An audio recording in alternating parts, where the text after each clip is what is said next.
फलस्तीन के मगरिबी किनारे पर एक शहर आबाद है जिसे शहर नाबलस कहा जाता है।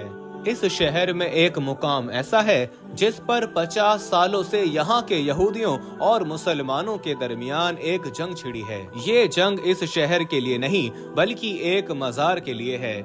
यहूदियों का ख्याल है कि नाबलस में जिस मुकाम को वो मुकाम यूसुफ के तौर पर मुकद्दस मानते हैं वो जलीलुल कदर पैगंबर हजरत यूसुफ अलैहिस्सलाम का मज़ार है, जबकि मुसलमानों का मानना है कि इस जगह हजरत यूसुफ अलैहिस्सलाम का मज़ार नहीं बल्कि फलस्तीनी इसे एक बुजुर्ग यूसुफ दोएकात के नाम से जानते हैं।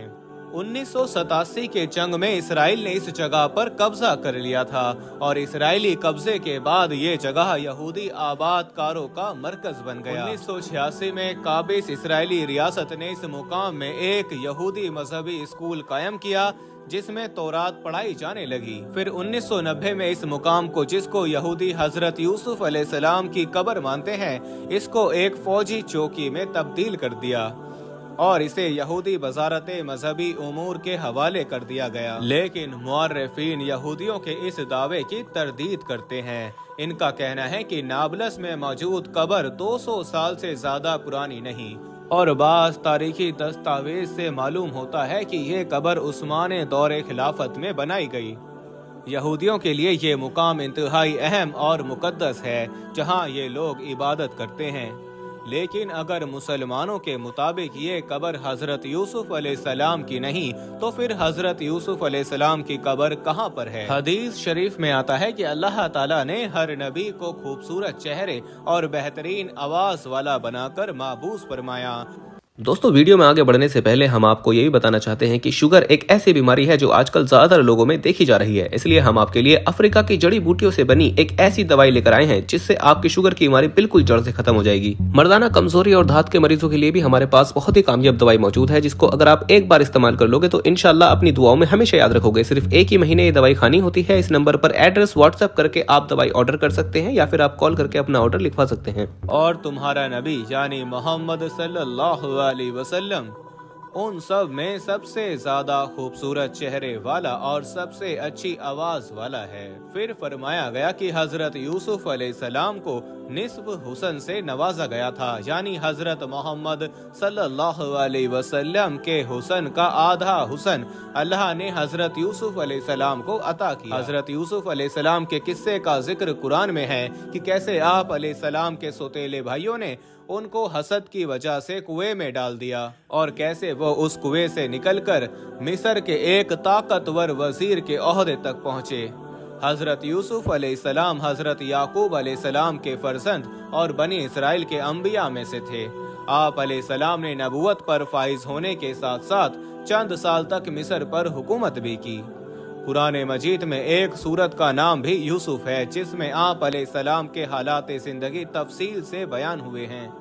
हजरत यूसुफ अलैहिस्सलाम की उम्र 120 साल तक बताई गई है और कहा जाता है कि आप अलैहिस्सलाम फलस्तीन में दफन हुए, लेकिन आप अलैहिस्सलाम की कब्र मुबारक पहले फलस्तीन में नहीं बल्कि दरियाए नील में थी।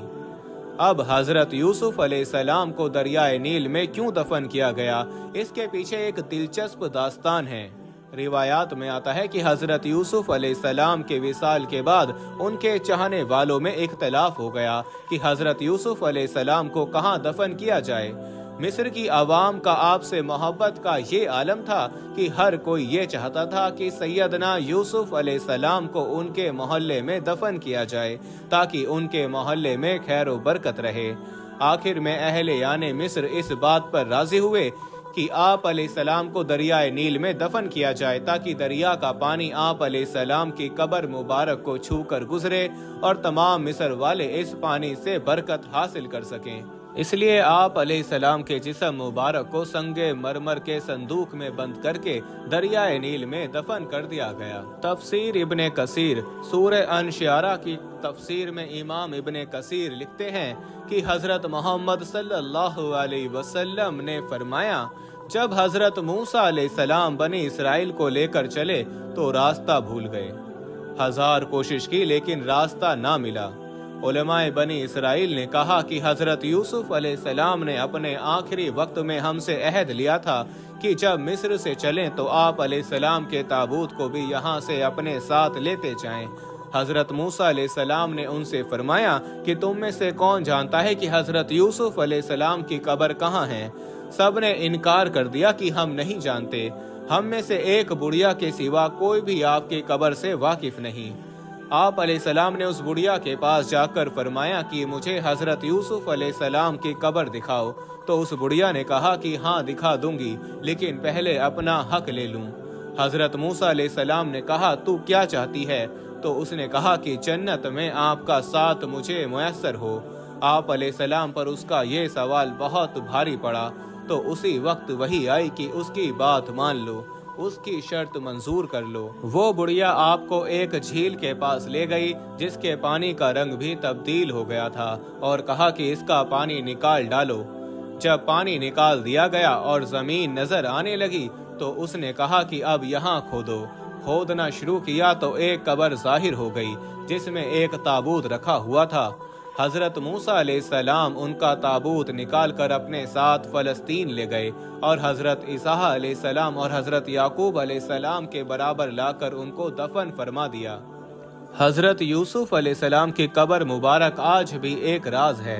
कई मुसलमान दानिश्वरों का ख्याल है कि आखिरी पैगंबर हजरत मोहम्मद मुस्तफ़ा सल्लल्लाहु अलैहि वसल्लम के सिवा बाकी किसी को भी हजरत यूसुफ अलैहिस्सलाम की आखिरी आरामगाह का कोई सबूत नहीं मिलता। उनके नामों से जो कब्रें मौजूद हैं वो उनकी आखिरी आरामगाहें होने का हतमी सबूत नहीं। हजरत मूसा अलैहिस्सलाम ने हजरत यूसुफ अलैहिस्सलाम की वसीयत पर उनकी बाकियात मिस्र से फलस्तीन मुंतकिल की थी, मगर इसका ठोस सबूत नहीं मिलता और न ही उनकी कब्र की जगह का तयन मुमकिन है।